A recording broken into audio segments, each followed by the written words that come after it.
এক বছর আগে কালবৈশাখীর ঝড়ের রাতে বাসা থেকে নিচে পড়ে গুরুতর আহত হয়েছিল একটি কাকের ছানা। চারপাশে তখন ঝড়ের তাণ্ডব, অসহায় ছানাটি মৃত্যুর সঙ্গে লড়ছিল। ঠিক সেই সময় তাকে উদ্ধার করেন দর্জি রুনু দেবনাথ। সেদিনের সেই ছোট্ট প্রাণীটি আজ টুটু নামে পরিচিত হয়ে উঠেছে পুরো এলাকায়। বাগেরহাট শহরের লঞ্চঘাট এলাকায় ছোট্ট একটি দর্জির দোকান চালান রুনু দেবনাথ। প্রতিদিনের মতোই কাজের ফাঁকেই তিনি টুটুর দেখাশোনা করেন। আহত অবস্থায় কাকের ছানাটিকে দোকানে এনে সযত্নে চিকিৎসা, খাবার আর আশ্রয় দেন। ধীরে ধীরে সুস্থ হয়ে ওঠে ছানাটি। সুস্থ হওয়ার পর কাকটির উড়ে যাওয়ার সুযোগ থাকলেও সে তার আশ্রয়দাতাকে ছেড়ে যায়নি, রয়ে গেছে রুনুর সঙ্গী হয়ে।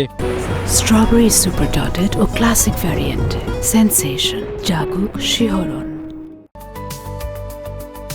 এখন টুটু শুধু একটি পোষা কাক নয়, রুনুর পরিবারেরই একজন সদস্য। সকাল হলেই উড়ে এসে বসে রুনুর কাঁধে। কখনো কাপড়ের টুকরো নিয়ে খেলতে থাকে, কখনো সেলাই মেশিনের পাশে বসে কৌতূহলী চোখে তাকিয়ে থাকে। মাঝে মাঝে রুনুর ডাক শুনে ছুটে আসে, আবার অভিমান হলে দূরে গিয়ে বসে থাকে। রুনুও সন্তানের মতো আদর করে ডেকে নেয় তাকে।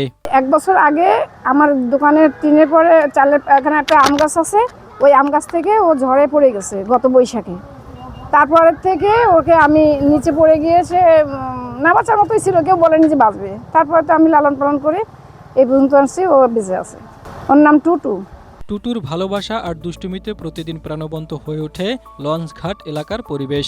আশেপাশের দোকানদাররাও কাকটিকে আপন করে নিয়েছেন। কেউ খাবার দেয়, কেউ আদর করে ডাকে। টুটু কখনো কারো কাঁধে বসে, আবার দোকানের সামনে উড়ে বেড়ায়। তার এমন কাণ্ড কারখানা দেখতে প্রতিদিনই ভিড় করেন উৎসুক মানুষ। অনেকে ছবি তোলেন, ভিডিও করেন, আবার কেউ কিছুক্ষণ দাঁড়িয়ে মুগ্ধ হয়ে দেখেন মানুষ আর কাকের এই মায়ার সম্পর্ক।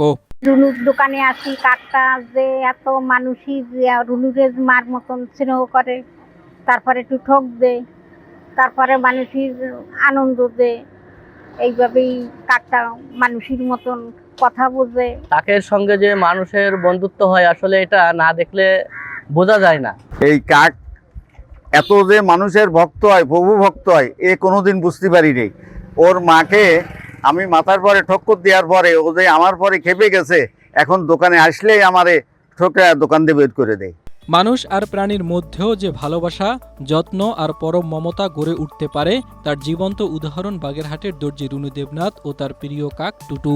ব্যস্ত শহরের কোলাহলের মাঝেও তাদের এই নিঃস্বার্থ সম্পর্ক যেন ছড়িয়ে দেয় মানবতার এক নীরব বার্তা। Desk report, Asia post.